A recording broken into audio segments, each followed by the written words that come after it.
Bonjour à tous et bienvenue sur la chaîne de Vapoclop. Aujourd'hui, présentation du kit Runabout de chez Joyetech. Le kit Runabout, comme on peut le voir ici, est un kit all-in-one avec une forme un petit peu particulière, fait pour de la prise indirecte. À l'intérieur du kit, nous trouverons bien entendu l'ensemble Runabout, ici un pod de remplacement, un cordon de rechargement pour pouvoir recharger la batterie, une carte de garantie, une carte de mise en garde quant au remplissage du pod, et pour finir, un Quick Start Guide. Le Runabout mesure une hauteur de 117 mm pour une largeur au plus large de 30,5 mm.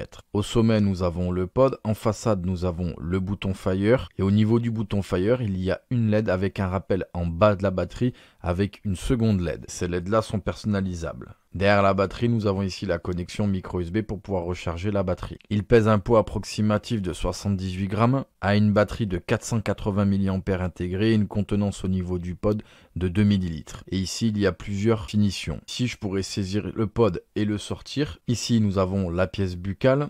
Ici, nous avons bien entendu le petit morceau en plastique qu'il faudra saisir et ouvrir comme ceci pour effectuer le remplissage. Et là, on le voit, il y a une protection. Je vais ici l'enlever, ce qui laisse apparaître bien entendu les connexions plus-moins et les aimants. Ici, au niveau de la batterie, pour pouvoir la démarrer, il suffira de cliquer 5 fois sur le bouton Fire. On le voit, elle démarre. Quand j'appuie, la LED s'allume au niveau du switch et en bas. Pour pouvoir la personnaliser, je vais cliquer 3 fois, je patiente, qu'elle s'allume comme ceci et je rappuie. On le voit, la couleur change. Rouge, bleu, violet, vert, blanc, turquoise. Ici, je vais la laisser sur turquoise. Je patiente qu'elle s'éteigne, ça validera mon choix. Comme on peut le voir, au niveau du pod, en haut, il y a un rappel de la LED. Ici, je vais remplir le pod. Je vais patienter quelques minutes que le pod soit correctement imbibé et nous allons le tester. Ici, nous revoici donc avec le Runabout. Vous l'avez vu, il n'y a pas grand chose à dire. C'est quelque chose, ma foi, d'assez simple. Petite précision, au niveau du pod, la résistance à l'intérieur est une résistance à 1,2 ohm.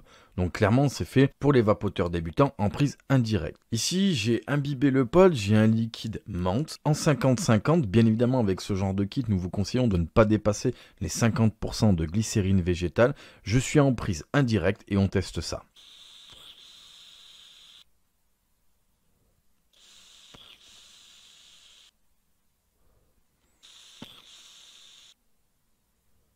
Waouh, vous l'avez vu, ça fonctionne très bien. Je ne sais pas si vous l'avez entendu au micro. On a quelque chose qui donne quand même pas mal de puissance. On le voit, ça réagit tout de suite. Et au niveau, on l'a vu, de la production de vapeur, c'est vraiment quelque chose d'intéressant. On a une vapeur assez dense et on a un joli nuage malgré le fait que nous soyons en prise indirecte. Clairement, c'est un très bon kit qui fonctionne vraiment bien. Et c'est un très bon équilibre entre la restitution de la saveur, le hit et la production de vapeur. En termes de restitution, on a une très bonne restitution, la vapeur n'est pas chaude, on a quelque chose en prise indirecte légèrement restreint, mais qui est parfait pour débuter. En termes de hit, j'ai un bon hit en haut de gorge, et en termes de vapeur, vous l'avez vu, il y a une belle production. Clairement, ce kit s'adresse aux personnes qui désirent arrêter de fumer avec quelque chose de très simple, qui fonctionne rapidement et qui a du style. Voilà, ce sera tout pour la vidéo concernant le Runabout de chez Joyetech, et nous vous remercions d'avoir regardé cette vidéo sur la chaîne de Vapoclop.